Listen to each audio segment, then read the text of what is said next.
7 વર્ષની દીકરીને દીક્ષા આપવા મામલે દીકરીના પિતા કોર્ટમાં કરાયેલી અરજી બાદ ફેમિલી કોર્ટમાં સુખદ સમાધાન થયું હતું અને હવેથી પતિ પત્ની સાથે રહેશે અને પતિ હવે આ કેસમાં આગળ લડવા નથી માંગતા તેમ જણાવ્યું હતું।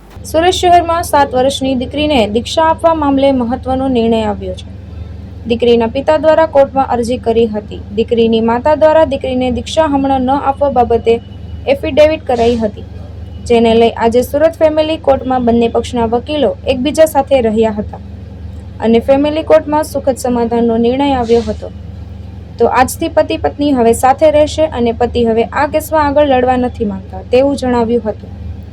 દીકરીના ભવિષ્ય માટે મહત્વનો નિર્ણય લેવાયો હોય બંને પક્ષના વકીલની દલાલી બાદ મહત્વનો ચુકાદો આવતા બંને વકીલોએ નિર્ણય લઈને આવકાર્યો હતો। છેલ્લા ઘણા સમયથી સુરત શહેરમાં નાની બાળકીના દીક્ષા બાબતનો મુદ્દો બહુ ચર્ચામાં રહ્યો। એ બાબતે નામદાર કોર્ટ રૂબરૂ પ્રોસિડિંગ્સ પણ થયા, મીડિયામાં પણ ઘણી આ બાબતે હકીકતો આપવામાં આવી, પરંતુ જ્યારથી ફેમિલી કોર્ટનો સમન્સ મને મળ્યો ત્યારથી હું એક માતાના વકીલ તરીકે પહેલેથી એ અભિપ્રાય ધરાવતો હતો કે આમાં સમાધાન થાય, બાળકીના માતા અને બાળકીના પિતા સાથે રહેતા થઈ જાય, બાળકીનું ભવિષ્ય સચવાઈ જાય। દીક્ષા જુદો ઇસ્યુ છે, પરંતુ પતિ પત્ની સાથે રહેતા થઈ જાય, એક નાનું બીજું બાળક પણ છે, એનું પણ ભવિષ્ય સચવાઈ જાય।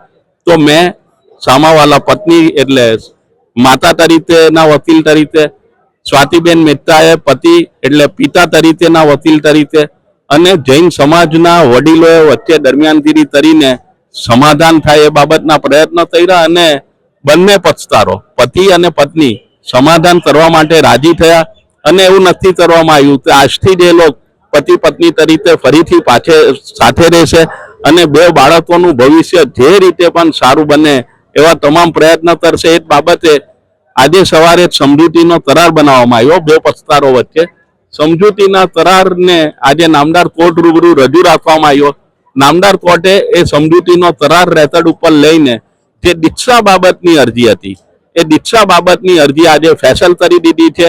એટલે હવે દીક્ષા સંદર્ભે કોઈ હુકમ ભવિષ્યમાં થશે નહીં અને અરજદારે જે વાલી નિયુક્ત થવાને કબજો મેળવવા માટેની જે બીજી લાટ છે એમની એ અરજી પણ 6/1/2025 રોજ પરત ખેંચી લેશે એવી નામદાર કોર્ટને બાંહેધરી આપી છે। તો એ આજે દીક્ષાથી ઉભો થયેલો પ્રશ્ન સુખદ સમાધાનથી નિરાકરણ આવેલ છે।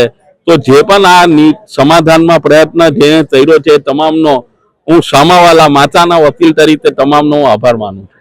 હિતેશ પ્રજાપતિ, દ્રષ્ટિકોણ ન્યૂઝ, સુરત।